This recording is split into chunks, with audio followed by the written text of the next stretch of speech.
Good evening, everybody. Thank you so much for joining us here at the First Alert Desk. My name is Karli Barnett, and we want to give you a look at some of the stories that we have been following tonight. We have a lot of news to cover, and we want to give you an idea of where some of our crews are at right now. Something you can anticipate a little bit later for tonight, Atlanta News First Anchor Tori Cooper, she is going to be bringing us the story of donations that could be made for people in Israel, ways that you can help out. So you're definitely going to want to tune into that tonight. She will have a live report with all of that information. Now, our reporter Asia Wilson is covering one of the top stories that we are working on tonight. This is just devastating news, and this is not the type of news that we like to report. But we have heard that a child was killed in an apparent murder-suicide. Again, reporter Asia Wilson is going to have a full report on that tonight. This happened in DeKalb County. We have reported that the child was a student at Sagamore Elementary School, and I want you to take a look at your screen right now. What I'm pulling up is our website, atlantanewsfirst.com. This is our top story on our website right now. If you go there, you can read the information that we have, but we do want to remind you this is still very much a developing story. Asia is out there now gathering information. But what we do know is that 3 people have died in DeKalb County, including this child. This was a little bit after 3 o'clock in the afternoon, and Sagamore Hills Elementary School principal Karen Williams sending a letter home to parents about this student's death. At this point, we do not know the identities of anybody involved. But again, Asia Wilson is going to have a full report on that. And if you want to see continued updates, make sure you check back with atlantanewsfirst.com or with our coverage tonight. You can also check out our app, and we will be bringing you more details. Again, just an absolutely devastating story. This is not the type of news that we like to report, but we do want to keep you updated on what is going on. So we will have a little bit more on that in our newscast tonight. You can join us at 10 on Peachtree TV or 11 on CBS.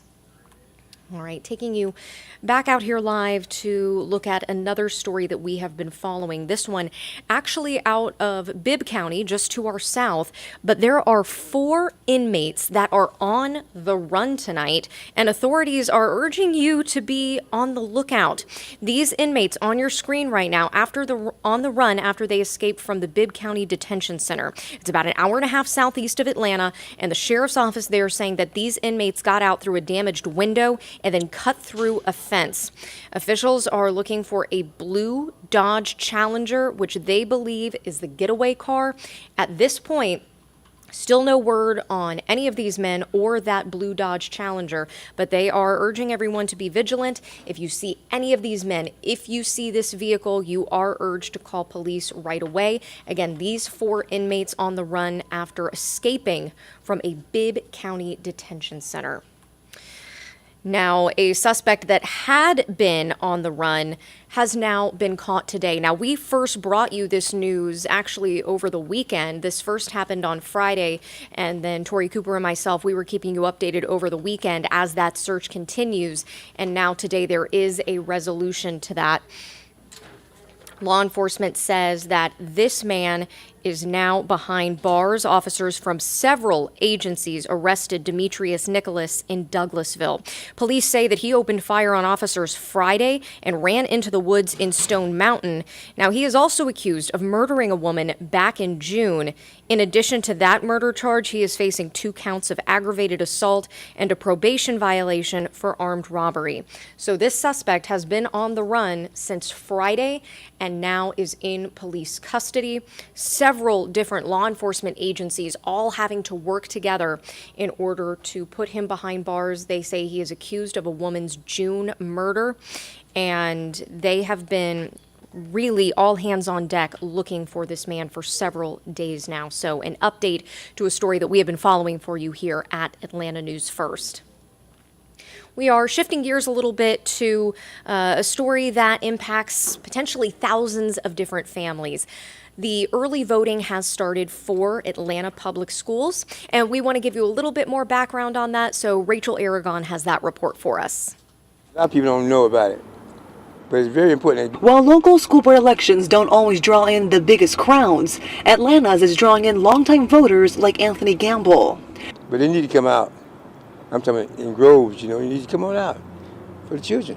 5 of the 9 school board member positions are up for grabs. While 3 of those positions are location specific, 2 of those seats are citywide. Then we have 2 at-large seats, so seat 7 and seat 9.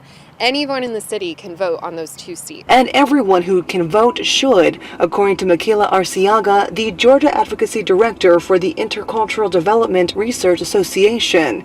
She says one of the biggest tasks board members have, overseeing the district's $1.6 billion budget. When I say everybody's impacted, it's because we're all paying into this and we all benefit when APS is doing well, but it's also our responsibility to hold APS accountable for how those dollars are being used. The Atlanta Board of Education also oversees the fate of the school district superintendent. So it's a huge responsibility. In August, an interim superintendent was sworn in after former superintendent Dr. Lisa Herring was informed in June her contract would not be renewed by the Board of Education. The search continues to find a permanent superintendent. So it's really important that we are choosing folks that are going to not just review that budget, but also hold the person who's responsible for all of the day-to-day decisions, which is the superintendent, accountable. So just to reiterate there, 5 of the 9 school board member positions are up for grabs. Early voting taking place today. And we've got more information on that on atlantanewsfirst.com if you want to read a little bit more up on that as well. Another story that we want to turn to now is a report of an armed robbery that happened at a Burger King. A man is accused of walking into a Burger King and holding 2 women at gunpoint to rob them. Zach Summers right now has the surveillance video. I'm Zach Summers. The 2 women likely just finished breakfast when police say the suspect followed them to their car and robbed them. The incident happened just after 8:30 on the morning of October 6th. Surveillance video shows a man enter the Burger King on Duluth Highway near Breckenridge Road. He's seen on camera waiting in a booth for about 45 minutes. That is until 2 elderly women get up and leave. Gwinnett police say the suspect walked around the parking lot as the women got into their car.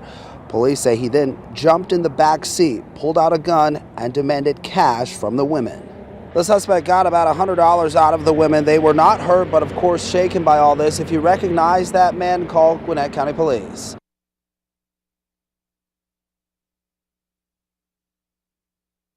Taking a look at your screen there, if you know anything about that situation, again, as Zach said, to call Gwinnett County Police. We do want to just do a quick recap here of some of the stories that we are looking at tonight. A child killed in an apparent murder-suicide, a student at Sagamore Hills Elementary in DeKalb County.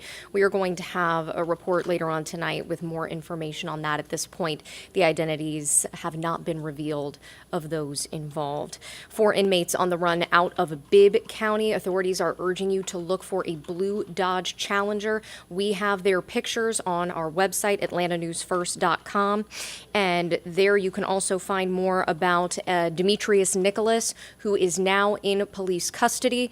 Authorities found him in Douglasville. He has been on the run since Friday, and he is accused of murdering a woman. And, of course, the beginnings of an important election that will impact thousands of Metro Atlanta families as the Atlanta School Board has 5 of their 9 school board positions up for grabs. If you'd like to read a little bit more about the election, you can download our Atlanta News First app. If you've got your phone out right now, it is free. You can go ahead and download that now. And a quick programming note, you can join us tonight at 10 on Peachtree TV and 11 over on CBS. We've got you covered. It's all Atlanta News First.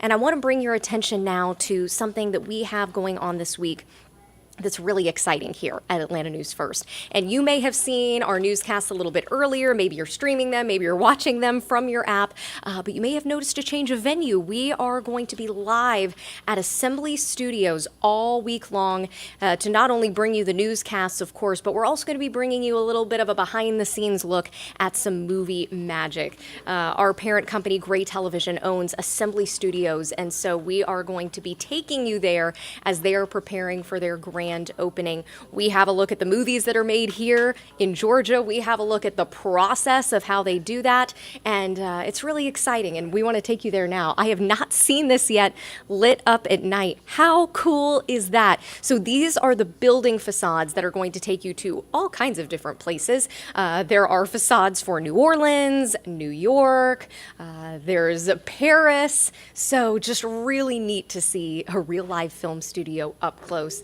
And we have plenty of stories for really any of your interests, whether it's the sound stages or maybe the history of film here in Georgia. And again, you can find all that coverage on atlantanewsfirst.com. So we appreciate you joining us tonight. We hope you have a great night. Take care, stay safe, and we will see you tonight on Atlanta News First.